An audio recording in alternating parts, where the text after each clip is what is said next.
ഹരേ രാമ രാമ രാമ ഹരേ ഹരേ, ഹരേ കൃഷ്ണ കൃഷ്ണ കൃഷ്ണ ഹരേ ഹരേ, ഹരേ രാമ രാമ രാമ ഹരേ ഹരേ, ഹരേ കൃഷ്ണ കൃഷ്ണ കൃഷ്ണ ഹരേ ഹരേ.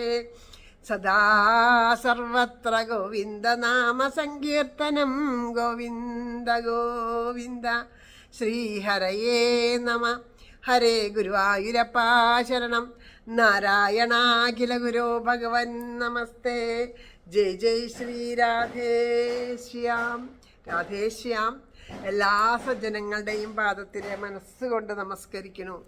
ശ്രീ ഗുരുവായൂരപ്പൻ്റെ അപാരമായ കരുണാകടാക്ഷം കൊണ്ട് ശ്രീകൃഷ്ണ കഥാമൃതം നുകർന്നുകൊണ്ട് നമ്മൾ ആ അമ്പാടിയിൽ, അക്രൂരൻ്റെ കൂടെ അമ്പാടിയിലെത്തി, വൃന്ദാവനത്തിലെത്തി. അക്രൂരൻ്റെ ഒപ്പം ഒരുപാട് അമ്മമാർ, എനിക്ക് അമ്മമാരും അച്ഛന്മാരും ഒക്കെ ഉണ്ട് കേട്ടോ, എല്ലാവരും ഉണ്ട്, കുട്ടികളൊക്കെ ഉണ്ട്, ഗോപികമാരൊക്കെ ഉണ്ട്. ധാരാളം പേരെന്നോട് ഇന്ന് കഴിഞ്ഞ ദിവസത്തെ സത്സംഗം ഒരുപാട് സന്തോഷമായി എന്ന് പറഞ്ഞു. ശരിക്കും ഞങ്ങളും അക്രൂരൻ്റെ കൂടെ വൃന്ദാവനത്തിലെത്തി ഓരോ കാഴ്ചകളും കണ്ടു എന്ന് പറഞ്ഞു. അപ്പോൾ ഇതുപോലെയുള്ള ആ ഭക്തന്മാരായ നിങ്ങളുടെയൊക്കെ മുന്നിലിരുന്ന് ഭഗവാനെ പറ്റി എന്തൊക്കെയോ പറയണു. എന്താണെന്നൊന്നും അറിയില്ല. കാരണം പറയണതും പറയിപ്പിക്കണതും കേൾക്കണതും കേൾപ്പിക്കുന്നതൊക്കെ ഗുരുവായൂരപ്പൻ തന്നെയാണല്ലോ. അപ്പം അതുകൊണ്ട് എന്തായാലും മനസ്സിന് നല്ല സന്തോഷം തരുന്നുണ്ട്. ഓരോരുത്തർക്കും അത് അനുഭവമായി എന്ന് പറയുമ്പോൾ അതൊരു സന്തോഷമുണ്ട്. ഗുരുവായൂരപ്പൻ്റെ ആ കാരുണ്യം ഓർത്തിട്ട് ഉള്ള ആ ഭഗവാന്റെ ഭക്തവാത്സല്യം ഓർത്തിട്ട്. കഴിഞ്ഞ ദിവസം ആ സത്സംഗത്തിൽ പോയ കഥയൊക്കെ നിങ്ങൾ കണ്ടിട്ടുണ്ടാവുമല്ലേ, ആ അമ്മയെ പറ്റിയിട്ട്. അപ്പോൾ ആ അമ്മ അവിടെ എത്തിച്ചേരണം എന്നുള്ളത് ഗുരുവായൂരപ്പൻ്റെ നിയോഗമായിരുന്നു. ഒരു പക്ഷേ ഞങ്ങൾ പോണ സമയത്ത് അമ്മ അവിടെ നിൽക്കണുണ്ട് റിക്ഷ കാത്തിട്ട്. പക്ഷെ ഞങ്ങൾ കണ്ടില്ല. നമ്മൾ അത് കണ്ടിട്ട് കയറ്റി കൊണ്ടുപോയെന്ന് വിചാരിച്ചാൽ ആ ഭഗവാന്റെ ആ ഒരു ഇഷ്ടം നമുക്ക് ഇത്രയും മനസ്സിലായി എന്ന് വരില്ല. ഇത് നോക്കൂ, ഭഗവാൻ തന്നെ കൂട്ടിക്കൊണ്ടു വന്ന പോലെ ആ സമയമായപ്പോൾ ആ നാമം ജപിക്കാനാണ് അമ്മയ്ക്ക് ഒരുപാട് ഇഷ്ടം. നാമം ജപിക്കുന്ന സമയമായപ്പോഴേക്കും അമ്മയെ ആ നിമിഷം തന്നെ കൃത്യസമയത്ത് നാമജപം തുടങ്ങിയ ഉടനെ തന്നെ ആ അമ്മയെ അവിടെ കൊണ്ടുവന്ന് എത്തിച്ചു. അതാണ് ഭഗവാന്റെ ഭക്തവാത്സല്യം. ആ അമ്മയുടെ ഒരു മനസ്സ് നോക്കൂ. ഭഗവാൻ കൊണ്ടുപോകാണ്ടിരിക്കില്ല എന്നിട്ട് 1:15 വന്ന് കാത്തിരിക്കുന്ന അമ്മ 2:30 വരെ അവിടെ തന്നെ ഇരുന്നു. അവിടെയുള്ളവർ മുഴുവനും അമ്മയെ പരിഹസിച്ചു. അമ്മ പിന്നീടാണ് പറയണത് കേട്ടോ. അമ്മ പറഞ്ഞു അവിടെയുള്ളവരൊക്കെ പരിഹസിച്ചു, അങ്ങനെ വേണം, നന്നായേ ഉള്ളൂ, ഇനി എങ്ങനെയാണ് പോവുക. അപ്പോൾ ഭഗവാൻ കൂട്ടിക്കൊണ്ടുപോവുകയാണെങ്കിൽ പോവും എന്നുള്ള ഉറപ്പോട് കൂടിയിട്ട് അവിടെ കാത്തിരുന്നു. എന്നെ ഭഗവാൻ കൊണ്ടുപോകും എന്നുള്ള ഉറപ്പോട് കൂടി അവിടെ കാത്തിരുന്നു. ആ ഉറപ്പാണ് അമ്മ അവിടെ എത്തിച്ചത്. നമുക്ക് പലപ്പോഴും ഇല്ലാണ്ട് പോണതും ഇങ്ങനെയുള്ള ഉറപ്പാണ്. 2 പേരോ 1-2 പേര് മറ്റുള്ളവരുടെ വാക്കുകളെ കേട്ടിട്ടാണ് നമ്മൾ നമ്മുടെ കാര്യങ്ങളൊക്കെ തീരുമാനിക്കുക. അപ്പുറത്തുള്ളവരെന്ത് പറയും, ഇപ്പുറത്തുള്ളവരെന്ത് പറയും, മറ്റുള്ളവർ പരിഹസിച്ചു. ഞാൻ ഇത്രയും ആത്മാർത്ഥമായിട്ട് ഭഗവാനെ അവിടുത്തെ നാമം ജപിക്കാൻ കൊതിച്ച് കാത്തിരുന്നിട്ടും എനിക്ക് ഇങ്ങനെ കളിയാക്കലാണല്ലോ ഏറ്റുവാങ്ങേണ്ടി വന്നത്. ഞാൻ എന്തിനാ ഇനി നിന്നെ വിളിക്കണേ, നിന്നെ വിളിച്ചിട്ട് എന്ത് കാര്യം എന്നൊന്നും ആ അമ്മ ചിന്തിച്ചില്ല. കാരണം അത്രയും നിഷ്കളങ്ക ഭാവമാണ് ആ അമ്മയ്ക്ക്. അതുകൊണ്ട് തന്നെ നമുക്ക് ആ ഭഗവാന്റെ കാരുണ്യം നമുക്ക് തിരിച്ചറിയാൻ സാധിച്ചു. ആ അമ്മയിലൂടെ ഭഗവാൻ നമുക്ക് കാണിച്ചു തന്നു. എൻ്റെ അടുത്ത് പലരും വന്നിട്ട് പറയാറുണ്ട്, അവരുടെ ദുഃഖങ്ങൾ വന്ന് പറയും. അപ്പോൾ പറയും അത്രയും ദുരിതങ്ങൾ, രോഗങ്ങൾ, ദുഃഖങ്ങൾ, വീട്ടിൽ അച്ഛനമ്മമാർ തമ്മിൽ, അച്ഛനും അമ്മയും വഴക്ക്, അങ്ങനെയുള്ള പല കാര്യങ്ങളും പറയും. അപ്പോൾ അത് അവർ നമ്മളോട് ഇപ്പോൾ ഭഗവാനോട് പറയണ പോലെ പറയണു. അങ്ങനെ ഒരു ഭാവത്തിലാണ് ഞാൻ എടുക്കാറുള്ളത് എപ്പോഴും പറയുമ്പോൾ.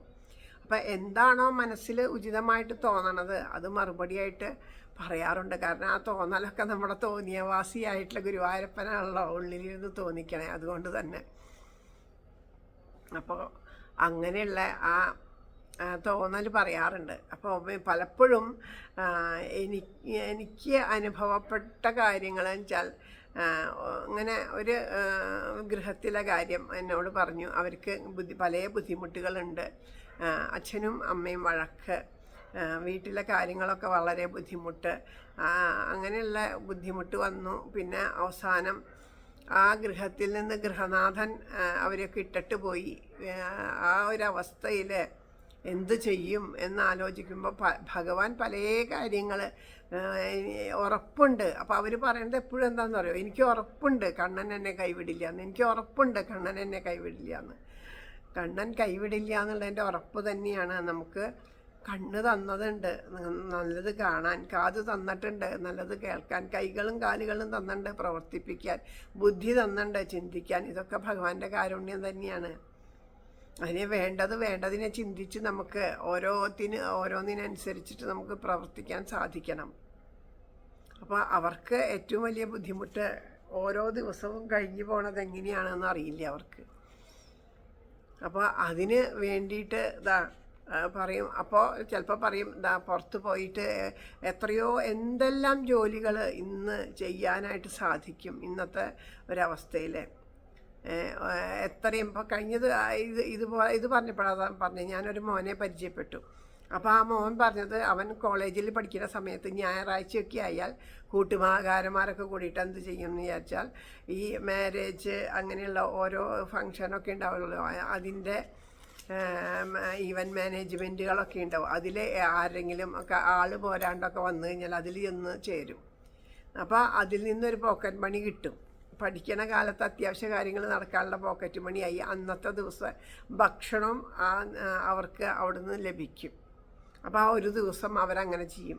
അതുപോലെ വണ്ടി ഒക്കെ ആയിട്ട് ഇങ്ങനെ ഓല പോലെയുള്ള വണ്ടികളൊക്കെ ഉണ്ടല്ലോ, അതുപോലെയുള്ള വണ്ടികളിൽ ഊബർ പോലെയുള്ള വണ്ടികളിൽ ഡ്രൈവിങ്ങിന് പോയിട്ടുണ്ട്. അങ്ങനെ ആ കുട്ടി കൈവയ്ക്കാത്ത മേഖലകളില്ല. പഠിക്കുന്ന സമയത്ത് ഒരു ദിവസം ഒഴിവ് കിട്ടിയാലാണ് പറയുന്നത്. എനിക്ക് ഒരുപാട് ഇഷ്ടമായി ആ മോൻ്റെ ആ ഒരു പ്രവൃത്തി. കാരണം ധനം സമ്പാദിക്കാന്നല്ല, വെറുതെ ഇരിക്കണില്ല. അവനവൻ്റെ കാര്യത്തിനുള്ളത് അവനവൻ തന്നെ അവനവൻ്റെ ആരോഗ്യത്തിനും ബുദ്ധിക്കും കഴിവിനനുസരിച്ച് അവനത് ചെയ്യുന്നുണ്ട്. അപ്പം ഇവരോടും ഞാൻ അതുപോലെ പല കാര്യങ്ങൾ പറഞ്ഞു. ഒന്നുമില്ലെങ്കിലും വേണ്ടില്ല, ഏതെങ്കിലും ഒരു കടയിൽ തുണിക്കടകളിലോ അല്ലെങ്കിൽ ബേക്കറികളിലോ അങ്ങനെയുള്ള സ്ഥലത്ത് എവിടെയെങ്കിലും ചെന്നിട്ട് ഇങ്ങനെ ഇരിക്കാം, അല്ലെങ്കിൽ അറിവുള്ള എന്തെങ്കിലും കാര്യങ്ങളെന്നൊക്കെ പറഞ്ഞു. പക്ഷേ അപ്പോഴൊക്കെ പറയണ ഒരു കാര്യം എന്താ വെച്ചാൽ നാട്ടുകാർ എന്ത് പറയും, മറ്റുള്ളവർ എന്ത് പറയും, അവർക്കത് അങ്ങനെയുള്ളതിന് പോവുക, ഇത്രയും നല്ല നിലയിൽ കഴിഞ്ഞിട്ട് ഞങ്ങൾ ഇനി അങ്ങനെ പോവുക. അങ്ങനെ ആ അഭിമാനം കൊണ്ട് അവർ പല വഴികളും കണ്ണൻ തുറന്നു കാട്ടിയിട്ടും അതൊന്നും സ്വീകരിക്കാണ്ടിരിക്കുകയാണ്. വീടിൻ്റെ ഉള്ളിൽ അടച്ചിരുന്ന് കഴിഞ്ഞിട്ട് പിന്നെ പറയാണ് കണ്ണൻ വന്ന് രക്ഷിക്കും, കണ്ണൻ വന്ന് രക്ഷിക്കും, കണ്ണൻ വന്ന് രക്ഷിക്കും. അങ്ങനെ പറയണതിൽ എവിടെയാണ് അർത്ഥമുള്ളത്? എനിക്ക് അത് തോന്നുന്നു. നാമം ജപിക്കുന്നുണ്ട് വെച്ചാൽ നാമം ജപിച്ചത് കൊണ്ട് ഒന്നും വന്ന് മുന്നിൽ വന്ന് നിൽക്കില്ല. നാമം ജപിക്കുന്നത് എന്താണെന്നറിയോ, വേണ്ടതുപോലെ നമ്മൾ ചിന്തിക്കാനും പ്രവർത്തിക്കാനും, നമുക്ക് ഏതൊരു ബുദ്ധിമുട്ട് വരുമ്പോഴും എന്തൊരു കാര്യം വരുമ്പോഴും മനസ്സാന്നിധ്യത്തോടു കൂടിയിട്ട് അതിനെ വേണ്ടതുപോലെ അതിനൊരു തീരുമാനം എടുത്ത് മുന്നോട്ട് പോകാനും വേണ്ടിയിട്ട് ഉള്ള മനക്കരുത്താണ് നാമത്തിലൂടെ. കാരണം ഭഗവാൻ കൂടെ ഉണ്ട് എന്നുള്ള ഉറപ്പ്. നമ്മളിപ്പോൾ ഒരാളോടൊരു കാര്യം അഭിപ്രായം ചോദിക്കുമ്പോൾ അവർ പറയുന്ന അഭിപ്രായത്തെ സ്വീകരിക്കാൻ വേണ്ടിയിട്ടാവണല്ലോ ചോദിക്കണത്.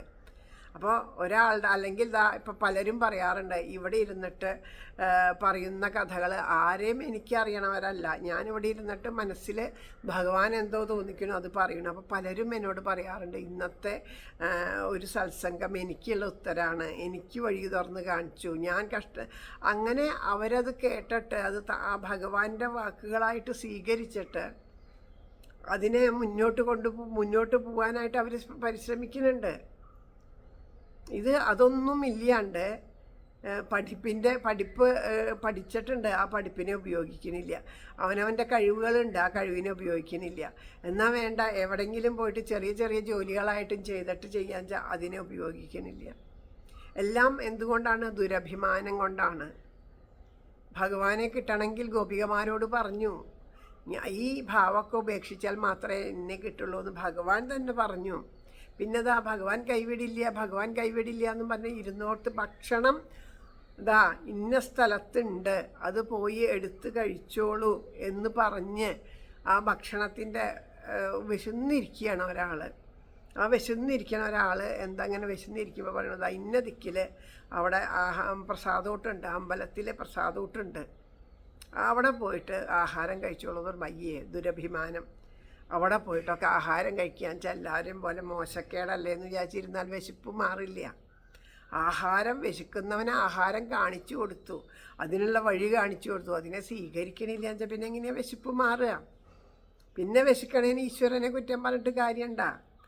ഭഗവാൻ കൈവിടില്ല എന്ന് പറഞ്ഞാൽ ഭഗവാനിൽ നമുക്ക് അന്ധവിശ്വാസമല്ല വേണ്ടത്, ദൃഢമായ വിശ്വാസമാണ് വേണ്ടത്. വെറുതെ അന്ധവിശ്വാസമല്ല, ഞാനിങ്ങനെ ചെയ്തുകൊണ്ട് ഇങ്ങനെ വരും, ഏത് നിലയ്ക്ക് വരണു, ഇനിയൊന്നും വരാനൊന്നുമില്ല. ഭഗവാൻ എവിടുന്ന് വരാനാണെന്നാണ് നിങ്ങൾ വിചാരിച്ചേ? എവിടുന്നും വരാനില്ല. നമ്മളുടെ ഉള്ളിൽ ആത്മാവായിട്ട് തന്നെയാണ് ഭഗവാൻ ഇരിക്കണത്. ചിന്തയിലൂടെ ബുദ്ധിയിലൂടെയൊക്കെ ഭഗവാൻ നമുക്ക് പല പ്രവർത്തികളും ചെയ്യുമ്പോൾ ഉള്ളിൽ നിന്ന് ഇങ്ങനെ തോന്നുന്നുണ്ടെങ്കിൽ അതാണ് ഭഗവാൻ പറയണതെന്ന് വിചാരിക്കണം. അതിനെ സ്വീകരിക്കില്ല. എന്നാൽ വേണ്ട, പുറമേൽ നിന്ന് ഒരാൾ പറയുമ്പോൾ അത് ഈശ്വരൻ്റെ വാക്കായിട്ട് സ്വീകരിക്കണം. അതുമില്ല. ഒന്നും ചെയ്യാതെ കണ്ട് പിന്നെയും ഇതിനൊരു വഴി എവിടെ നിന്ന് ഇങ്ങനെ പൊട്ടി പ്രത്യക്ഷമായിട്ട് ഇങ്ങനെ ആവിരാസി എന്ന് പറഞ്ഞ പോലെ മുന്നിലേക്ക് ചാടി വരാനായിട്ട് ഭഗവാൻ അവതരിച്ച് കഴിഞ്ഞു നമ്മുടെ ഉള്ളിൽ. ഇനിയൊന്നും വരാനില്ല. നമുക്ക് നമ്മുടെ ഓരോ രോമകൂപത്തിലൂടെയും ആ ഭഗവാൻ പ്രകടമാവും.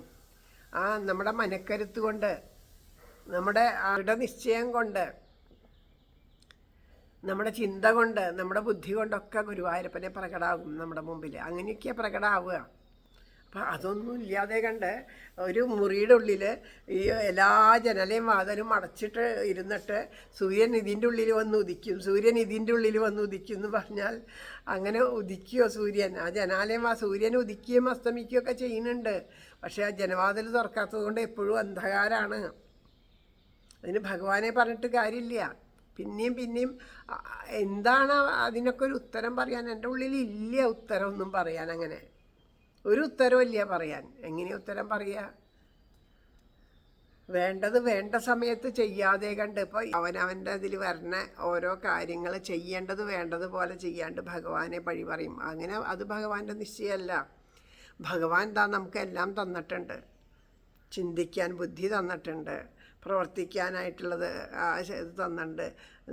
അതൊന്നും ഇല്ലാത്തവർ പോലും ജീവിതം പൊരുതി ജയിക്കണു അല്ലേ? കൈയില്ലാത്തവർ, കാലില്ലാത്തവർ, അരക്കി കീഴ്പ്പെട്ട് തളർന്നവർ, കണ്ണില്ലാത്തവർ, ചെവി കേൾക്കാത്തവരൊക്കെ അവർ ആ ഒരു അംഗവൈകല്യത്തിനൊക്കെ അവർ നിസ്സാരമാക്കി കളഞ്ഞിട്ട് അവരുടെ മറ്റുള്ള കഴിവുകളെല്ലാം ഉണർത്തിക്കൊണ്ട് അവർ ജീവിതം മുന്നേറിയിട്ട് നമുക്കൊക്കെ ജീവിച്ച് കാണിച്ചു തരണം. അങ്ങനെ അവർ ജീവിക്കുമ്പോൾ എല്ലാം തികഞ്ഞിരിക്കണം. നമ്മൾ ഒന്നും ചെയ്യാതെ കണ്ട് ഒക്കെ ഗുരുവായൂരപ്പൻ ചെയ്തു തരും, ഗുരുവായൂരപ്പൻ കൈവിടില്ല. അത് വിശ്വാസമല്ല, അത് അന്ധവിശ്വാസം എന്നേ പറയാൻ പറ്റില്ല. അതൊരു പ്രേമഭക്തിയൊന്നുമല്ല.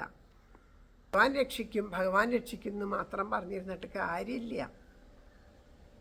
നാമം ജപിക്കുക എന്ന് പറഞ്ഞാൽ നമ്മുടെ ഇതുപോലെയുള്ള ആ പൂർവ്വവാസനകളെ മുഴുവനും മാറ്റാൻ വേണ്ടിയിട്ടാണ് നാമം ജപിക്കുന്നത്. ആ ഒരു വസ്തുവിനെ ചിന്തിക്കുക എന്ന് പറഞ്ഞാൽ അത് നമ്മുടെ ഉള്ളിൽ ആ വസ്തുവിൻ്റെ ആ ഭാവം ആയിട്ട് മാറും. അപ്പം നമ്മുടെ മനസ്സിന് പല വിധത്തിലുള്ള പരിവർത്തനങ്ങൾ വരും, നമുക്ക് ഉൾക്കരുത്ത് വരും.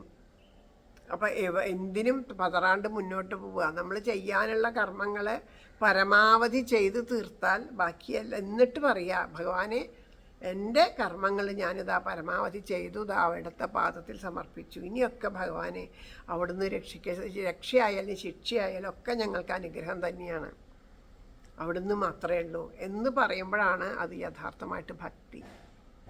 അല്ലാത്തതൊന്നും ഭക്തി എന്ന് പറയാൻ പറ്റില്ല. അത് ഒരുതരം ഭ്രമം എന്നേ പറയാൻ പറ്റുള്ളൂ. അപ്പോൾ അത് ഒരുപാട് പേര് ഇതുപോലെ വിഷമങ്ങൾ പറഞ്ഞതുകൊണ്ടാണ് ഞാൻ ഇങ്ങനെ ഒരു കാര്യങ്ങൾ ഇപ്പോൾ ഇവിടെ പറഞ്ഞത്. സർവത്ര ഗോവിന്ദനാമ സങ്കീർത്തനം, ഗോവിന്ദ ഗോവിന്ദ. ആ അത്യത്ഭുതമായ യാത്രയാണ് നമ്മൾ കഴിഞ്ഞ ദിവസം അനുസ്മരിച്ചത്. അക്രൂരര് രാവിലെ വെളിച്ചാകുമ്പോഴാണ് ആ മധുരയിൽ നിന്ന് പുറപ്പെട്ടത്. സാധാരണഗതിക്ക് ഉച്ചയ്ക്ക് ആകുമ്പോഴേക്ക് എത്തേണ്ടതാണ്. പക്ഷേ അക്രൂരരോടുകൂടി ചേർന്നപ്പോൾ ആ കുതിരകൾക്ക് പോലും ഭക്തിഭാവം വന്നു എന്നുള്ളതാണ്. അവർ പോലും ആ ഭക്തിയെ ആസ്വദിച്ചുകൊണ്ട് പലയിടത്തു നിന്നും പലതും ആസ്വദിച്ചും എല്ലാം ആയി വൈകുന്നേരം ആവാറായി. അവിടെ ആ വൃന്ദാവനത്തിലെത്തണ സമയത്ത് ആ വൃന്ദാവനത്തിലേക്ക് അങ്ങോട്ട് പ്രവേശിച്ചപ്പോൾ അവിടെ ആ മണ്ണിൽ കണ്ണൻ്റെ പാദരേണുക്കൾ കാണുന്നു. രഥത്തിൽ നിന്ന് ഇറങ്ങി ഓടി, പിന്നെ രഥമൊക്കെ ഉപേക്ഷിച്ചു. ആ രഥത്തിൽ നിന്ന് ഇറങ്ങി ഓടി വന്ന് ആ മണ്ണിലെല്ലാം ഉരുണ്ട് ആ മണൽത്തരികളൊക്കെ വാരി തലയിലിട്ടിട്ട് അഹോ ഭാഗ്യമഹോ ഭാഗ്യം നന്ദഗോപവ്രജൗകസാം. ആ അവിടെയുള്ള ആ വ്രജത്തിലുള്ളവരുടെ ഭാഗ്യം ആലോചിച്ചുകൊണ്ട് ആ ഭഗവാന്റെ പാദരേണുക്കളെ എല്ലാം ശിരസ്സിലണിഞ്ഞുകൊണ്ട് സാധാരണ നമ്മളെന്താ ചെയ്യുക, ഈശ്വരനെ ഗുരുവായൂരപ്പനെ കാണാൻ പോകുമ്പോൾ കുളിച്ച് പോവുക, ശുദ്ധമായിട്ട് പോവുക എന്ന് പറഞ്ഞു. ഇവിടെ എവിടെയാണ് കുളിച്ചത്? വ്രജരജസ്സിൽ കുളിച്ചു അക്രൂരര്. ആ രജസ്സിൽ ആ പൊടിയിൽ മുങ്ങി കുളിച്ചു. കാരണം അതിലും പവിത്രമായതൊന്നുമില്ല. നമ്മൾ വൃന്ദാവനത്തിൽ ചെല്ലണ സമയത്തെ ചില ഇടങ്ങളിലിട്ട് എല്ലാവരും ഒന്നുമില്ല, ചില മഹാത്മാക്കൾ അത്രയും തീവ്ര ഭക്തിഭാവത്തിലിരിക്കണവർ നമ്മളെ അങ്ങോട്ട് കണ്ടു കഴിഞ്ഞാൽ അവിടുന്ന് അങ്ങോട്ട് എഴുന്നേറ്റ് അവിടെ ഒരു കുറ്റിച്ചൂലുണ്ടാവും, ആ കുറ്റിച്ചൂലെടുത്തിട്ട് അങ്ങോട്ട് അടിക്കും നമ്മുടെ അടുത്തേക്ക്. അപ്പോൾ ഈ പൊടി പറന്ന് നമ്മുടെ മേത്താവും. അത് അവർ നമുക്ക് ചെയ്യണ സേവയാണ് അത്ര. കാരണം അത്രയും പവിത്രമാണ് ആ വൃന്ദാവനത്തിലെ ആ പൊടി രജസ് എന്ന് പറയുന്നു. അത് നമുക്ക് വേണ്ടിയിട്ട് സേവ ചെയ്യുക, കൈങ്കര്യം ചെയ്യണം. ഭഗവാന് സേവ ചെയ്യുന്നേക്കാളും ഭക്തനെ സേവിക്കുക, ഭക്തന് പുണ്യം ഉണ്ടാക്കി കൊടുക്കുക എന്നുള്ളതാണ് അവരുടെ സേവ. അങ്ങനെ അനുഭവങ്ങൾ ഉണ്ടാവാറുണ്ട്. അതുപോലെ അവിടെയുള്ള പൂഴി മണ്ണിലെ കുളിച്ചു കൊണ്ടുതാ അക്രൂരര് കണ്ണനെ കാണാൻ കൊതിച്ച് നിൽക്കുകയാണ്. ആ സമയത്ത് മനുഷ്യ ജന്മസാഫല്യം ഇതൊന്നാണില്ല സംശയം, ഈശ്വരപ്രേമമാധുര്യം ഉൾത്തടത്തിലുറന്നിടിൽ. ആ ഈശ്വരൻ്റെ പ്രേമം ഉള്ളിൽ നിറയുകയെന്നുള്ളതാണ് ഏറ്റവും വലിയ ജന്മസാഫല്യം. ഒരു മനുഷ്യനായാൽ നേടേണ്ടത് എന്ത് എന്നുവെച്ചാൽ ഈശ്വരപ്രേമ മാധുര്യം ആസ്വദിക്കാൻ സാധിക്കുക. അതാണ് ഒരു മനുഷ്യനായാൽ നേടേണ്ട ഏറ്റവും ശ്രേഷ്ഠമായ കാര്യം. അതിലും വലുതായിട്ട് ഒന്നുമില്ല. നമ്മളിപ്പോൾ പല കാര്യങ്ങൾക്കും കൂടി ഓടുണ്ട് അല്ലേ, പലതും സമ്പാദിക്കണ്ടേ. എന്തിനു വേണ്ടിയിട്ടാണ് നമ്മളിതൊക്കെ സമ്പാദിക്കണേ? എന്തിനു വേണ്ടിയിട്ടാണ് ഓരോന്നിൻ്റെ പുറകെ നമ്മൾ ഓടണത്? എന്താ അതിൻ്റെ ഉദ്ദേശം? സുഖാവണം, ദുഃഖം ഉണ്ടാവരുത്, സുഖാവണം. ഇതല്ലാണ്ട് വേറൊരു ഉദ്ദേശമില്ല. ഓരോ സൗകര്യങ്ങളും നമ്മൾ സുഖാവണം സുഖാവണം സുഖാവണം എന്ന് വിചാരിച്ചിട്ടാണ്. പക്ഷേ സുഖാവണം എന്ന് ചിന്തിച്ചിട്ട് ചെയ്യുന്ന ഓരോ കാര്യങ്ങളും കുറച്ച് കഴിയുമ്പോൾ അതൊക്കെ ദുഃഖമാവും. അത് കഴിഞ്ഞ് കുറേ അങ്ങനെ മുന്നോട്ട് പോയിട്ട് ആലോചിക്കുമ്പോൾ നമുക്ക് തോന്നും പഴയ കാലത്ത് കാലത്ത് ജീവിച്ചിരുന്ന സുഖമൊന്നും ഇപ്പം ഇല്ല കേട്ടോ. അന്ന് എന്തൊരു സന്തോഷമായിരുന്നു. പക്ഷെ അന്നത്തെ ആ സന്തോഷത്തെ നമ്മൾ തിരിച്ചറിഞ്ഞില്ല. ഒന്നും ഇല്ലാണ്ടിരിക്കുന്ന സമയത്തുള്ള സന്തോഷത്തെ നമ്മൾ തിരിച്ചറിഞ്ഞില്ല, ശ്രദ്ധിച്ചില്ല. നമ്മുടെ ശ്രദ്ധ മുഴുവൻ എന്തിലായിരുന്നു? നേടണം നേടണം, അത് നേടണം, ഇത് നേടണം, അത് സമ്പാദിക്കണം, ഇത് സമ്പാദിക്കണം. അപ്പോൾ സുഖാവും. വലിയ വീടുണ്ടായാൽ സുഖാവും, ഒരു കാറുണ്ടായാൽ സുഖാവും, കല്യാണം കഴിഞ്ഞാൽ സുഖാവും, മക്കളുണ്ടായാൽ സുഖാവും, അവർക്ക് നല്ല വിദ്യാഭ്യാസം കിട്ടിയാൽ സുഖാവും, അവരുടെ കല്യാണം കഴിഞ്ഞാൽ സുഖാവും, കൊച്ചുമക്കളുണ്ടായാൽ സുഖാവും. ഇതൊക്കെ ഇങ്ങനെ വിചാരിക്കും. പക്ഷേ സുഖത്തിൻ്റെ അതിരെവിടെയില്ല. ഇന്ന് സുഖം തന്ന പലതും നാളെ ദുഃഖം തരികയാണ്, പലതും ദുഃഖം തരികയാണ് നാളെ. അത് തിരിച്ചറിയാൻ തന്നെ വലിയ അത്ഭുതമാണ്. അത് തിരിച്ചറിയാൻ അത്രയും അത്യത്ഭുതത്തോട് ഉണ്ടെങ്കിലാണ് അത് തിരിച്ചറിയാൻ ഒരു മഹാഭാഗ്യവാന്മാർ. ഹരേ കൃഷ്ണ. അത് തിരിച്ചറിയണ ഒരു മഹാഭാഗ്യവാന്മാർ. ഒന്നും സുഖാവില്ല, ഒക്കെ ദുഃഖമാവുകയുള്ളൂ. എല്ലാം നേടിയെന്ന് തോന്നണ ഒന്നുമല്ല. ആ സുഖം നമുക്ക് ഒരിക്കലും നഷ്ടപ്പെടാത്ത സുഖം വേണം അല്ലേ? നഷ്ടപ്പെടരുത്. സന്തോഷം ഉണ്ടായാൽ അത് നഷ്ടപ്പെടാണ്ട് ഉള്ള സന്തോഷം. എന്തു വന്നാലും ആ സന്തോഷം നഷ്ടപ്പെടരുത്. അങ്ങനെയുള്ള ഒരു സന്തോഷമാണ് വേണ്ടത്. അതിനെയാണ് ആനന്ദം എന്ന് പറയുന്നത്. അതാണ് ഇവിടെ പറയണത്. അത് ആ ആനന്ദം ഉണ്ടാവണമെങ്കിൽ എന്ത് വേണം? ഈശ്വര പ്രേമമാധുര്യം ഉൾത്തട്ടിൽ, നമ്മുടെ ഉള്ളിൻ്റെ ഉള്ളിൽ ആ പ്രേമമാധുര്യം ഊർന്ന് ഊറി വരിക എന്ന് പറയില്ലേ, ഈ കിണറ്റിലൊക്കെ ഉറവയുണ്ടാവുക. അപ്പോൾ ആ പ്രേമമാധുര്യത്തിൻ്റെ ഉറവ, ആ ഉറവ എവിടെ നിന്നാണ് ഊറി വരിക എന്നറിയോ? ഭഗവാനിൽ നിന്നാണ് ഊറി വരിക. അപ്പോൾ നമുക്കറിയാലേ, മണ്ണ് നിരന്ന് നിൽക്കണം, ഇതിൻ്റെ അടിയിലൊക്കെ വെള്ളം ഉണ്ടെന്ന്. അത് കുഴിച്ച് അടിയിലെത്തിക്കഴിഞ്ഞാലാണ് ഉറവ് വരുള്ളൂ. അതുപോലെ ഈ ഭഗവാനും നമുക്ക് ഇടയിലായിട്ട് ധാരാളം മനോമാലിന്യങ്ങളുണ്ട്. ആ മനോമാലിന്യങ്ങളൊക്കെ നീക്കി ആവുമ്പോഴാണ് അവസാനം ഈ ഉറവ കണ്ടെത്താൻ സാധിക്കുക. അങ്ങനെ ആ ഉറവ കണ്ടെത്തി കഴിഞ്ഞാൽ പിന്നെ അതിൽ കൂടെ ഇങ്ങനെ ഉറവ വന്നുകൊണ്ടേയിരിക്കും. കിണറൊക്കെ ഒരു പക്ഷേ വേനൽക്കാലത്ത് വറ്റിന്ന് വരും. പക്ഷെ ഇവിടെ ഉറവ കിട്ടിക്കഴിഞ്ഞാൽ പിന്നെ ഒരിക്കലും വറ്റില്ല. വറ്റാത്ത ഉറവയാണ്. എന്നും ഒരേപോലെ മധുരമാണ്. മറ്റേ ജലത്തിലൊക്കെ ചിലപ്പോൾ വെള്ളമൊക്കെ പരിശോധിച്ചിട്ട് ഇത് അങ്ങനെയാണ്, ഇതിനിങ്ങനെയുണ്ട്, ചിലപ്പോൾ വെള്ളത്തിന് സ്വാദ് വ്യത്യാസം വന്നു എന്ന് വരാം, കേടായി എന്ന് വരാം, പലതും വരാം. പക്ഷേ ഈശ്വരപ്രേമമാധുര്യം അതിന് എന്നും ഒരേപോലെയാണ്. മധുരം ഒരേപോലെയാണ്. അത് ആനന്ദം മാത്രമേ തരുള്ളൂ. ആ ജീവിതത്തിൽ നമ്മൾ സുഖമാണ് ദുഃഖമാണ് എന്ന് പറയുന്നത് എന്തെല്ലാം നമുക്ക് വന്നു പോയിക്കോട്ടെ, അതൊന്നും നമ്മളെ ബാധിക്കില്ല. നമുക്ക് എന്തേ ഉള്ളൂ? എപ്പോഴും ഒരു ആനന്ദഭാവം. എന്തു വന്നാലും അതൊന്നും നമ്മളെ ബാധിക്കണില്ല. അപ്പം അങ്ങനെയുള്ള ആ ഒരു ഭാഗ്യമാണ് ഒരു മനുഷ്യജന്മം കൊണ്ട്. ആ ജന്മസാഫല്യം ഇതിലും വലുതായിട്ട് ഒന്നും നേടാനില്ല. ഈ ദേഹം ഇന്നലെ സന്ധ്യ മുതൽക്കാർന്നൊരവസ്ഥയാം നേടേണ്ടതൊരുവൻ മഞ്ഞിൽ മർത്യനായി പിറക്കുകിൽ. ഈശ്വരനെ ഉപാസിച്ച് അതാ ആ ഈശ്വര ദർശനത്തിനായിട്ട് ഒരുങ്ങിയതിന് ശേഷം ബാക്കിയെല്ലാം വിട്ടു. ഉള്ളിൽ അല്പം കംസനെ ഭയം ഉണ്ടായിരുന്നു, നാമം ചെല്ലാൻ സങ്കോചം ഉണ്ടായിരുന്നു, പല കാര്യങ്ങളും ഉണ്ടായിരുന്നു. അതിനെ എല്ലാം വിട്ടുപോയി. ഇനി ഒരേ ഒരു ലക്ഷ്യം മാത്രമേ ഉള്ളൂ. ആ ലക്ഷ്യം എന്താ? ഭഗവാനെ, ആ കൃഷ്ണനെ കാണണം, ആ ഭഗവാന്റെ പാദത്തിൽ നമസ്കരിക്കണം, ഭഗവാനെ ഒന്ന് കെട്ടിപ്പിടിക്കണം എന്നൊക്കെയുള്ള ആ കൊതി മാത്രമേ ഉള്ളൂ. അതിന് വേണ്ടിയിട്ട് അപ്പോൾ എന്തൊക്കെ മാറ്റണം നമുക്ക് എന്ന് വെച്ചാൽ രാഗം ദ്വേഷം ഭയം ദമ്പം ശോകം തൊട്ട പലേതരം അഴുക്കുകളകക്കാമ്പിൽ നിന്നടർന്നുടനീ വിധം. എങ്ങനെയാ ചെയ്യുക? ആ ഭഗവാൻ, ആ ഒരു ഈശ്വര പ്രേമം ആ ഈശ്വരപ്രേമം ഇങ്ങനെ വന്ന് ആദ്യം തന്നെ ഇങ്ങനെ ഇത് കിണർ കുത്തി പോകുമ്പോൾ കലങ്ങിയ വെള്ളം അത് വരും. അത് കഴിഞ്ഞ് ശരിക്കും ആ ഉറവ അങ്ങോട്ട് വന്നു തുടങ്ങിയാൽ എന്താ? അതൊക്കെ പോയി തെളിഞ്ഞ വെള്ളമായി. അതുപോലെ രാഗം ദേഷ്യം ഭയം ദമ്പം ശോകം ഇതൊക്കെ പോയിട്ട് തെളിഞ്ഞ് അഴുക്കൊക്കെ പോയിട്ട് തെളിഞ്ഞു. എന്ത്?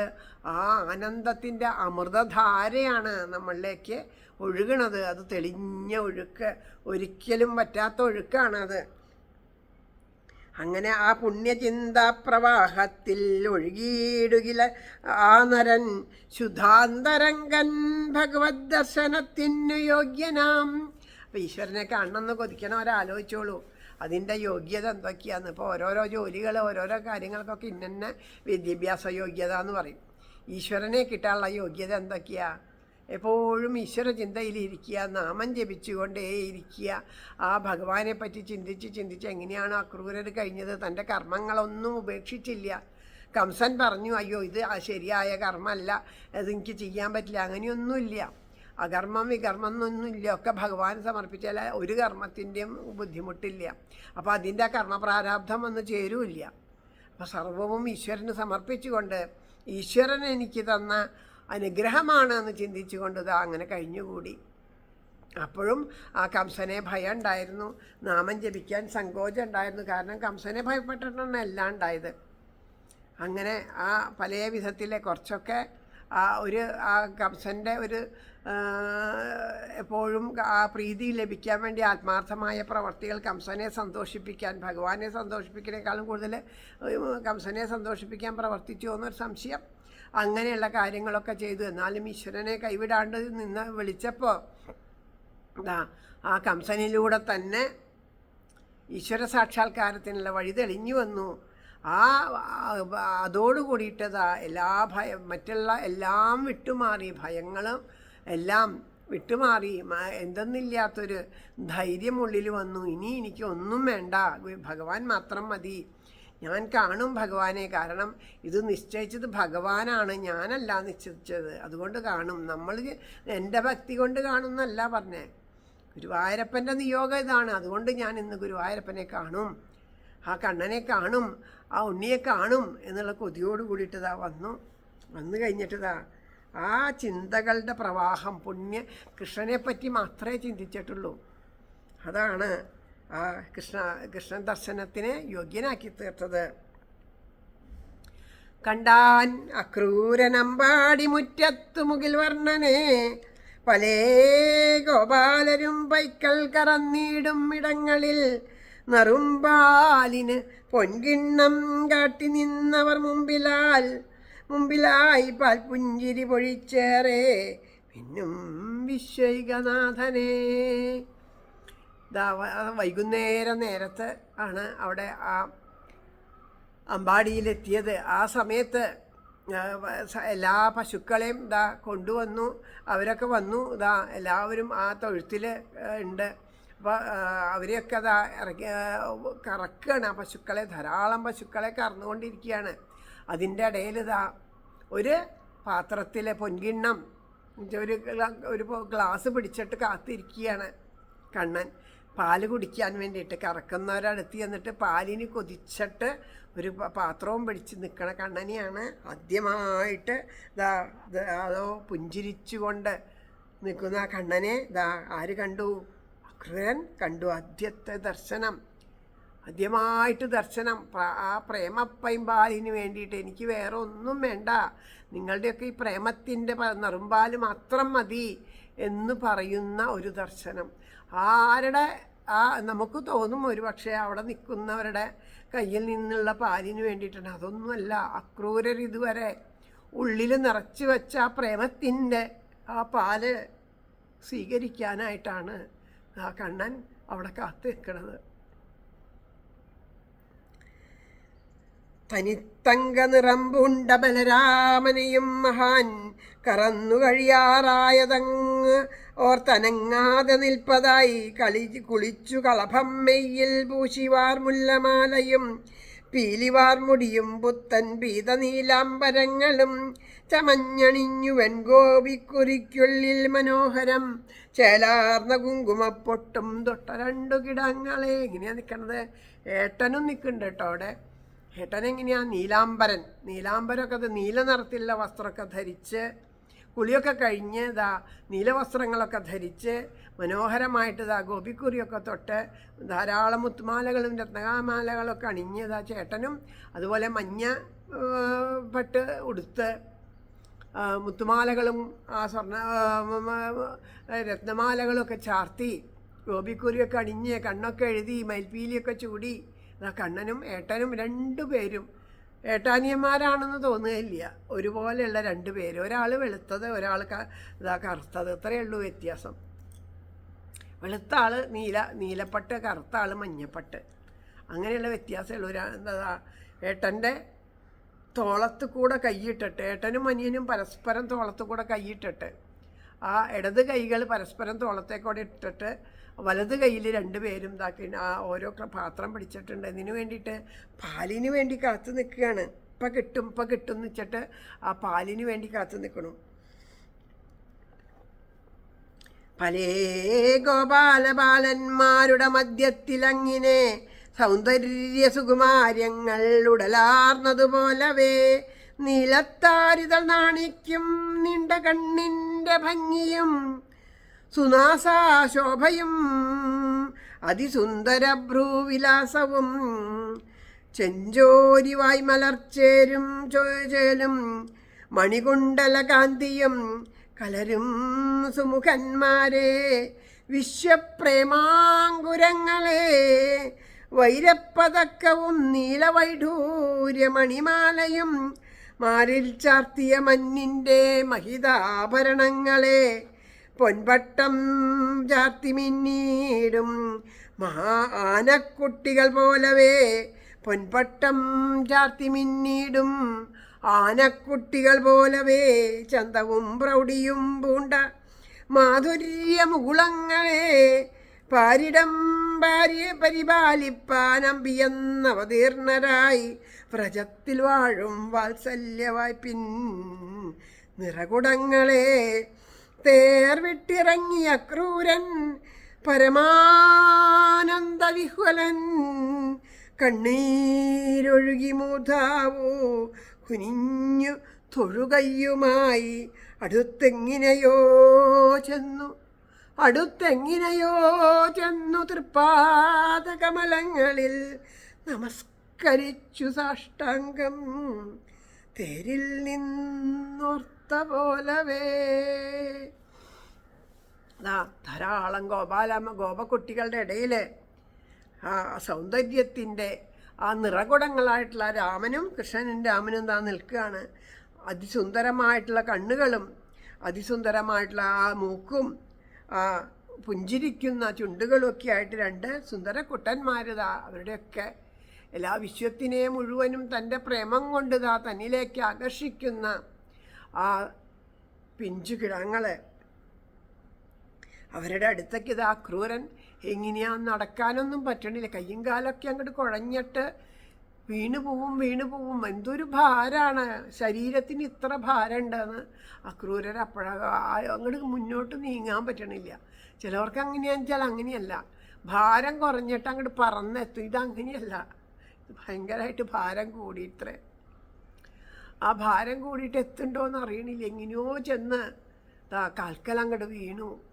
എങ്ങനെയാണോ രഥത്തിലിരുന്ന് കൊതിച്ചത് അതുപോലെ ആ രാമകൃഷ്ണന്മാരുടെ പാദത്തിലേക്ക് അക്രൂരർ സാഷ്ടാംഗ സമർപ്പണം ചെയ്തു. ആ ശരീരം അവിടെ അങ്ങോട്ട് ആ ഭഗവാന്റെ പാദത്തിലേക്ക് അങ്ങോട്ട് സമർപ്പിച്ചു.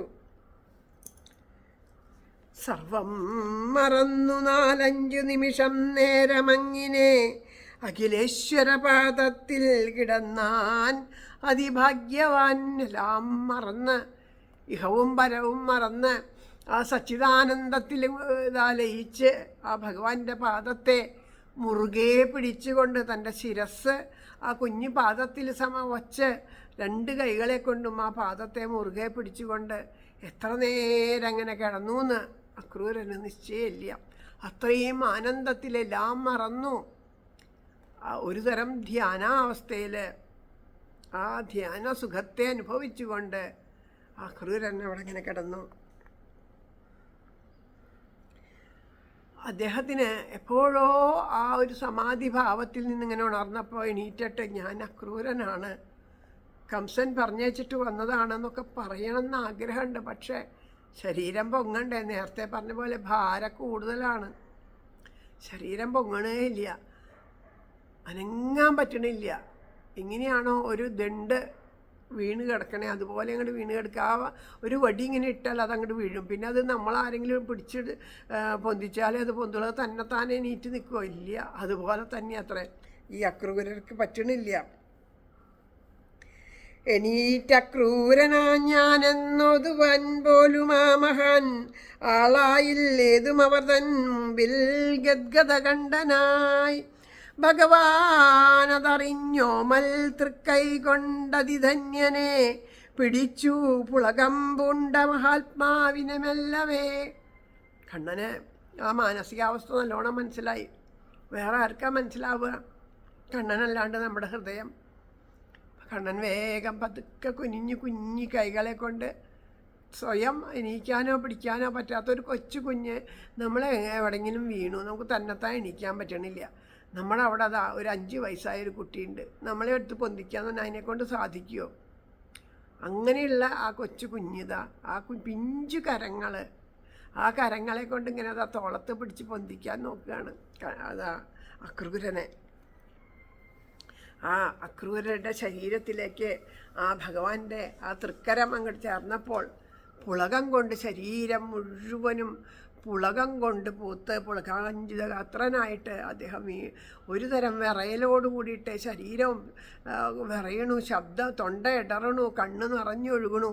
അദ്ദേഹത്തിന് ഒന്നും കൂടിയും തൻ്റെ ബലം മുഴുവൻ നഷ്ടപ്പെട്ടതുപോലെ തോന്നി. എഴുന്നേൽപ്പിച്ചു കൊണ്ടമ്പാർന്നരുളി ചെയ്തു മാധവൻ, അക്രൂരപ്പനെ ഞങ്ങൾക്കിങ്ങെത്രയോ കേട്ടറിഞ്ഞിടും. വേഗം ആ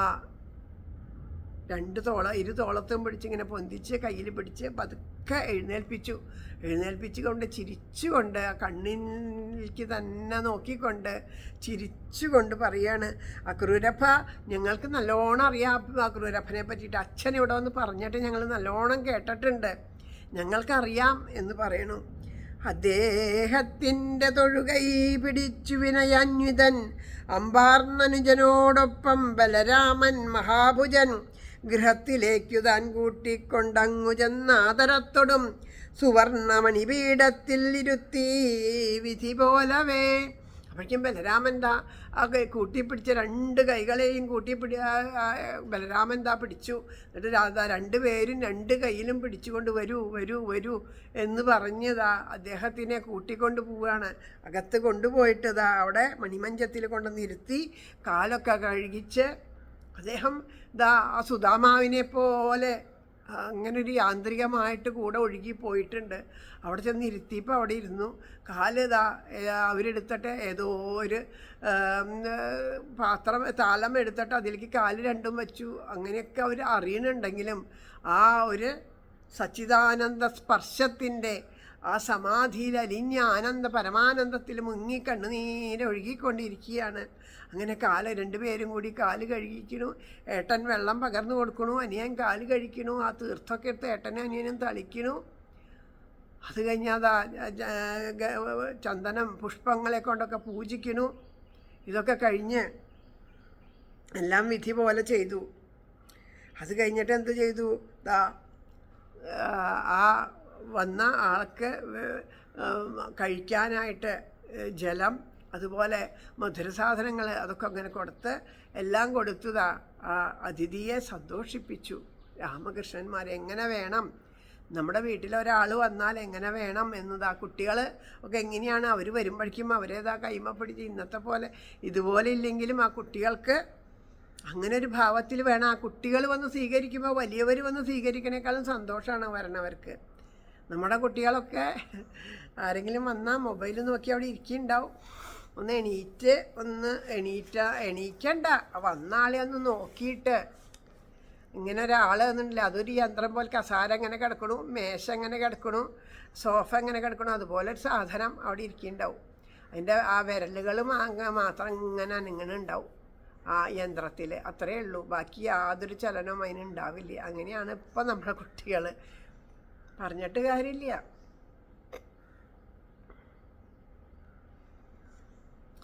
ഹരേ രാമ രാമ രാമ ഹരേ ഹരേ, ഹരേ കൃഷ്ണ കൃഷ്ണ കൃഷ്ണ ഹരേ ഹരേ. അധികമൊന്നും പറയാണ്ടിരിക്കുകയാണ് നല്ലത്. അതുകൊണ്ടാണ് നാമം ജപിച്ചാൽ അതാണ് നല്ലത്. മറ്റതൊന്നും നോക്കണ്ട, അവനവൻ്റെ ഉള്ളിലേക്ക് നോക്കുകയാണ് നന്നാവുക. ഹരേ കൃഷ്ണ. പാദങ്ങൾ കഴുകിച്ചേകി മധുപർക്കം മനോഹരം, അതിഥികൾക്കുൾപ്രിയം ചേർക്കും ലക്ഷണം പുണ്ടഗോവിനെ കൊണ്ടേ കാണിക്ക പതിവുണ്ടതും ചെയ്തു ജഗൽക്കുരു.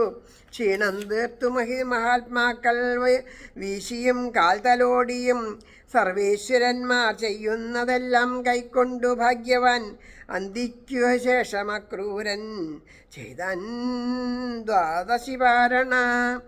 വിശുദ്ധ മധുരാഹാരം ഭഗവാന്മാർ വിളമ്പവേ ആവോളം ഉൺകഴിച്ചാനന്ദകുലമാനസൻ. അങ്ങനെതാ എല്ലാം ചെയ്ത് അവരെ എല്ലാം കൊടുത്തു. വൈകുന്നേരമായപ്പോൾ അന്ന് ദ്വാദശിയാണല്ലോ. അപ്പോൾ ദ്വാദശിയുടെ പാരണയൊക്കെ വീടി കഴിഞ്ഞിട്ട് ആഹാരമൊക്കെ കഴിച്ച് സന്തോഷമായി ആ കുട്ടികൾ കാല് തടവണു, വീശി കൊടുക്കണു. അങ്ങനെ ആ പരിചര്യങ്ങൾ മുഴുവനും ചെയ്യണു. താമ്പൂലാമാല്യാദികളും കൈക്കൊണ്ട വിനയാന്വിതൻ വിരിച്ച മണിമഞ്ചത്തിൽ മെല്ലവേ ചെന്നിരിക്കവേ രാമനാമം ജപിച്ചും കൊണ്ടണഞ്ഞാൻ ഗോകുലാധിപൻ. ഭഗവാന്റെ അച്ഛനാണ്, എന്നാലും എന്താ ചെയ്യണേ? ഹരേ രാമ രാമ രാമ ഹരേ ഹരേ ഹരേ കൃഷ്ണ കൃഷ്ണ കൃഷ്ണ ഹരേ ഹരേ. നാരായണ എന്നു ജപിക്കകാവെന്നാരോമലായി പറയും യശോദ. നാണം കുണുങ്ങിട്ടു ചിരിക്കുമപ്പോൾ നാരായണൻ താൻ ഇതി വാസുദേവൻ. അത് അമ്മയുടെ അടുത്ത് കാണിക്കണ ഒരു കുറുമ്പാണേ. അമ്മ നാരായണ നാരായണ നാരായണ എന്നിങ്ങനെ ജപിക്കുന്ന സന്ധ്യ നേരത്ത്. എന്നിട്ട് കുഞ്ഞുങ്ങളെ മടിയിലിരുന്നിട്ട് പറയും, മോനെ നാരായണ ജപിക്കൂ നാരായണ ജപിക്കൂ എന്ന് പറയും. അപ്പോൾ അവിടെ ആ നാരായണൻ്റെ ചിത്രം അവിടെ ഉണ്ടാവും. അതുപോലെ അഭിനയിച്ചിട്ടത് അമ്മയുടെ മുമ്പിൽ എണീറ്റങ്ങോട്ട് നിൽക്കും. നാണം കുണുങ്ങിയിട്ട് അങ്ങോട്ട് ചിരിച്ചിട്ട് അങ്ങനെ എണീറ്റ് അവിടെ നിൽക്കും. നാരായണൻ താൻ ഇതി വാസുദേവൻ. ഞാൻ തന്നെയാണ് കേട്ടോ അമ്മേ നാരായണൻ എന്ന് പറഞ്ഞ് അമ്മയ്ക്ക് ദർശനം കൊടുക്കും. നമുക്കും ഇതുപോലെ ഭഗവാൻ ദർശനമൊക്കെ തരുന്നുണ്ടാവും. നമുക്ക് ആ അമ്മയ്ക്ക് മനസ്സിലാവാത്ത പോലെ നമുക്കും മനസ്സിലാവണില്ല. അതുകൊണ്ടാണ് ഞാൻ കണ്ണനെ കാണണം എന്നൊക്കെ കൊതിക്കുമ്പോൾ ഞാൻ തന്നെയാണ് കണ്ണൻ എന്ന് പറഞ്ഞ് നമ്മുടെ മുമ്പിലും വന്ന് നിൽക്കുന്നുണ്ട് കണ്ണൻ. പക്ഷെ നമുക്ക് ആ യശോദാമ്മയ്ക്ക് മനസ്സിലാവാത്ത പോലെ നമുക്ക് മനസ്സിലാവണില്ല. അതാണ് കൃഷ്ണനെ തന്നെയുൾപ്പൂവിൽ ഓർത്തിയിടുമതിഭാഗ്യവാൻ. ചോദിച്ചാൻ ഭഗവൽ പുണ്യകഥയോ ഹരിനാമമോ ഭക്തികീർത്തനമോ വല്ല തത്വജ്ഞാന ചർച്ചയോ കേൾക്കാൻ പാടില്ല പോലെങ്ങും. ആ ദിക്കിങ്കൽ അറിഞ്ഞു ഞാൻ ജീവിപ്പതോർക്കിൽ എമ്മട്ടിൽ അങ്ങയും വസുദേവനും. അപ്പോൾ പറഞ്ഞു, അതേ ഭഗവാന്റെ കഥയോ നാമോ ഭക്തി കീർത്തനോ അങ്ങനെ ഒരു കാര്യവും പാടില്ല എന്ന് അവിടെയൊക്കെ ആ നാട്ടിൽ അതൊന്നും പാടില്ല എന്ന് കംസൻ പറഞ്ഞു എന്ന് കേട്ടുല്ലോ. നിങ്ങളെങ്ങനെയാണ് അവിടെ ജീവിക്കണത്? ഈശ്വരനാമം ജപിക്കാണ്ട് എങ്ങനെയാണ് ഒരു നിമിഷം പോലും കഴിയാൻ പറ്റില്ല. പിന്നെ എങ്ങനെ നിങ്ങളവിടെ ജീവിക്കണമെന്ന് ചോദിക്കണു. ഉൾപ്പൂവിൽ ഈശ്വരധ്യാനം ചെയ്യാമേവർക്കുമാവതും കാണുകില്ലതു മറ്റാരും അതു തന്നെ അനുഗ്രഹം. ആര് നമ്മളെ എങ്ങനെ തീർത്താലും എന്താ വേണ്ടേ? ഉൾപ്പൂവിൽ ഈശ്വരധ്യാനം ചെയ്യാം ഏവർക്കുമാവതും കാണില്ല അത് മറ്റാരും അതു തന്നെ അനുഗ്രഹം. അയാളുടെ നാട്ടിൽ വാണിയിടും നിങ്ങളാൽ ചിലരോടു ഞാൻ ചോദിക്കുന്നീല കുശലം. വെറുതെ വേദനിക്കുവാൻ ക്ഷീണമുണ്ടായിടാമൽപ്പം വിശ്രമിച്ചാലും ഇങ്ങിനി പൈതങ്ങൾ വന്നിടും വേണ്ടതവരോടോതിയാൽ മതി. ഇപ്പോൾ ആ നാട്ടിലെ വിശേഷങ്ങളൊന്നും ചോദിക്കണില്ല, നല്ലതൊന്നും പറയാനുണ്ടാവില്ല എന്നറിയാം. എന്തിനാ വെറുതെ ആവശ്യമില്ലാത്ത വർത്തമാനങ്ങൾ പറയണത്? അങ്ങ് വിശ്രമിച്ചോളൂ, എന്തെങ്കിലും ആവശ്യമുണ്ടെങ്കിൽ കുട്ടികൾ വേണ്ടതുപോലെയൊക്കെ ചെയ്തു തരൂട്ടോ എന്ന് പറഞ്ഞു. ഗോകുലേശൻ്റെ മധുനേർമൊഴി കേട്ടു മഹാശയൻ തൊഴുകൈ പൂണ്ടുമിണ്ടാതെ ഇരുന്നൻ പ്രേമവിഹ്വലൻ. ഇത്രയൊക്കെ നന്ദഗോപര് പറഞ്ഞിട്ടും അദ്ദേഹത്തിന് ഒരക്ഷരം മിണ്ടാൻ പറ്റിയില്ല. കാരണം എന്താ? ആ പരമപ്രേമത്തിൽ ലയിച്ചിരിക്കുകയാണ്. എത്രയോ നാളുകളായി കൊതിച്ച് കൃഷ്ണദർശനം. ആ കൃഷ്ണദർശനം താൻ വിചാരിച്ചതിലും എത്രയോ അധികമായിട്ട് നമുക്ക് ഗുരുവായൂരപ്പനെ കാണാൻ കൊതിച്ച് ചെന്നിട്ട് അവിടെ ചെല്ലുമ്പോൾ പരിചയക്കാരാരോ കണ്ടു. ഞാൻ ടോക്കൺ എടുത്തിട്ടുണ്ട്, എൻ്റെ കൂടെ വന്നോളൂ തൊഴാമെന്ന് പറഞ്ഞ് കൊണ്ടുപോയി ഇതാ ഉള്ളിൽ നിർത്തിയൊരു നിമിഷം ആ ഭഗവാനെ അങ്ങോട്ട് കണ്ടു തൊഴുത് അപ്പോഴേക്കും മാറും എന്ന് പറയണ്ടാവുമായിരിക്കും. എന്നാലും കണ്ടു തൊഴുത് പുറത്തേക്ക് വന്നാൽ കുറച്ച് നേരത്തേക്ക് എങ്ങനെയാവും നമ്മുടെ ഒരു അവസ്ഥ ആലോചിച്ച് നോക്കും. നമുക്ക് പറയാൻ പറ്റില്ല. നമ്മൾ സ്വപ്നത്തിൽ പോലും വിചാരിക്കാത്ത ഒരു കാര്യം തിരക്ക് അങ്ങേയറ്റം വരെ നിൽക്കണം. അതിനിടയ്ക്ക് ഇങ്ങനൊരു അനുഭവം നമുക്ക് ഇങ്ങനെ കാണാണ്ട് എങ്ങനെ പോകുമെന്ന് വിചാരിച്ചിട്ടിരിക്കുന്ന സമയത്ത് ഇങ്ങനെ ഒരാൾ മുന്നിൽ വന്ന് പെടാനും ഇങ്ങനെ കൊണ്ടുപോകാനും ഇങ്ങനെ തൊഴിക്കാനും സാധിച്ചു എന്ന് ആലോചിച്ച് നോക്കുക. ആ ഒരു അവസ്ഥ എങ്ങനെയാവുമെന്ന്. അപ്പോൾ അത് ഓരോ ജീവൻ്റെ ഗതിക്കനുസരിച്ചിട്ടാണ് അങ്ങനെ ഓരോ അനുഭവങ്ങൾ ഉണ്ടാവുന്നത്. അപ്പം അങ്ങനെയുള്ള ഒരവസ്ഥ ഉണ്ടായിട്ട് നമുക്ക് ഇത്രയും ഒരു അനുഭവം. അപ്പം അങ്ങനെ വെച്ചാൽ ആ ഭഗവാൻ തന്നെ ഗുരുവായൂരപ്പൻ തന്നെ നേരിട്ട് ഇറങ്ങി വന്ന് കൈ പിടിച്ചിട്ട് വരൂ എന്ന് പറഞ്ഞ് കൊണ്ടുപോയി നമ്മളെ വേണ്ടതുപോലെ ചെയ്താലോ? നമ്മൾ ആലോചിച്ച് നോക്കൂ. അങ്ങനെ ഇവിടെ അതാണ് സംഭവിച്ചത്. അദ്ദേഹം എങ്ങനെ മിണ്ടണു. ഒരു ഇന്ദ്രിയങ്ങളും അദ്ദേഹത്തിന് പ്രവർത്തിക്കാണ്ടായി. കാരണം എല്ലാ ഇന്ദ്രിയങ്ങളും ആ ഹരിമയുടെ മധുരത്തിലെ ആ പരമപ്രേമത്തിൻ്റെ ആ ഹരിലഹരിയിൽ അതിങ്ങനെ ആസ്വദിച്ച് മദ്യപിച്ച മതോന്മത്തനായിട്ടുള്ള ഒരാളെങ്ങനെയാണോ എല്ലാ ഇന്ദ്രിയങ്ങളും തളർന്ന് അതിൽ മതികെട്ടിരിക്കുന്നത്, അതുപോലെ ആ പ്രേമാമൃതത്തിൻ്റെ ലഹരിയിൽ മതികെട്ട് ഒന്നും മിണ്ടാൻ പറ്റാണ്ടിരിക്കുക. പറയാനൊന്നും പറ്റണില്ല, പറയണതൊന്നും കേൾക്കണമില്ല, ഒന്നും കേൾക്കാൻ ഒരു ഇന്ദ്രിയങ്ങളും പ്രവർത്തിക്കേണ്ട, എല്ലാം ആ കൃഷ്ണപ്രേമത്തിലെ ആ മതികെട്ടുപോയി എന്ന് പറയുന്നു. അങ്ങനത്തെ ഒരവസ്ഥയിലാണ് അക്രൂരർ അവിടെ ഇരിക്കുന്നത്. മണിമഞ്ചത്തിൽ അക്രൂരൻ ആഹ്ലാദം പുണ്ടിരിക്കയാം, വഴിനീളെ വിചാരിച്ചതെല്ലാം സാധിച്ച ഭാഗ്യവാൻ. സർവേശ്വരൻ പ്രസാദിക്കില്ലെന്തും സുലഭമെങ്കിലും, മഹിതാത്മാക്കൾ മറ്റൊന്നും ആശിക്കാ ഭക്തി എന്നിയേ. ആ ഭഗവാന്റെ ഒരു അനുഗ്രഹം ഉണ്ടായാൽ എല്ലാം ഉണ്ട്, പക്ഷേ മറ്റൊന്നും വേണ്ട. മറ്റൊന്നും ഉണ്ടായി ആരുണ്ടാവില്ല, ഭഗവാനെ മറക്കും. അതുകൊണ്ട് ഒന്നും വേണ്ട, ഭഗവാനെ മാത്രം മതി എന്നുള്ളത് ആ ഒരു ഭാവത്തിലാണ് മഹാത്മാക്കൾ ഇരിക്കുക. ഊൺകഴിഞ്ഞുടൻ ഉത്സാഹം കൊണ്ടു ചോദിച്ചുമെല്ലവേ, അക്രൂരനോട് കംസന്റെ കുതന്ത്രം ദേവകീസുതൻ. അപ്പോൾ അക്രൂരരെന്തിനാ വന്നേക്കണേന്നുള്ളതൊക്കെ ഭഗവാൻ അറിയാം.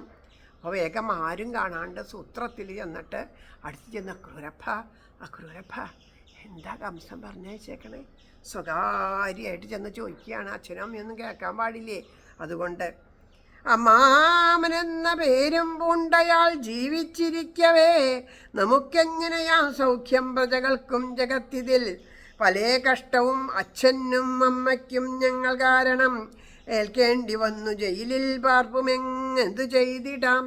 അപ്പോൾ പറഞ്ഞു, എനിക്കറിയാം, ഞങ്ങളുടെ പേരും പറഞ്ഞിട്ട് നിങ്ങളെ കുറേ കഷ്ടപ്പെടുത്തുന്നുണ്ട് അമ്മാമൻ അങ്ങനെ കഷ്ടപ്പെടുത്തുന്നുണ്ടെന്നറിയാം. അച്ഛനും അമ്മയും ജയിലിലാണെന്നൊക്കെ അറിയാം. അതുകൊണ്ട് അപ്പൻ വന്നതിലെങ്ങൾക്കു സന്തോഷം അളവറ്റതാം, പ്രത്യേക കാരണം വല്ലതുണ്ടാവാം അതു ചൊല്ലണം. ഇത്രയും എത്ര കാലമായി അപ്പൻ ഞങ്ങളെ കാണാൻ കൊതിച്ചിരിക്കണു എന്നൊക്കെ അച്ഛൻ്റെ വാക്കുകളിലൂടെ എനിക്ക് മനസ്സിലായിട്ടുണ്ട്. പക്ഷേ ഇപ്പോൾ ഈ വന്നത് കംസൻ പറഞ്ഞേച്ചിട്ട് തന്നെ ആവണം വന്നത്. കാരണം എന്താ വെച്ചാൽ രഥം കൂടെ ഉണ്ടല്ലോ, രഥത്തിൽ വരണമെങ്കിൽ കംസൻ്റെ അനുമതി ഇല്ലാണ്ട് പറ്റില്ല. അപ്പോൾ ആ രഥം കണ്ടിട്ട് ചോദിക്കുകയാണ്, എന്താണ് വന്നതിൻ്റെ ഉദ്ദേശം എന്ന് കണ്ണൻ ചോദിക്കുന്നു. ഈ വണ്ണമജിതൻ മെല്ലെ ചോദിക്കേ ചൊല്ലിയാതവൻ, ദേവർഷി വന്നോതിയതും കംസൻ കോപത്തോടച്ഛനെ കൊല്ലാനൊരുമ്പെട്ടതും മഹാമുനി തടഞ്ഞതും, ധനുര്യാഗോത്സവത്തിൻ്റെ പേരിൽ നിങ്ങളെ എത്രയും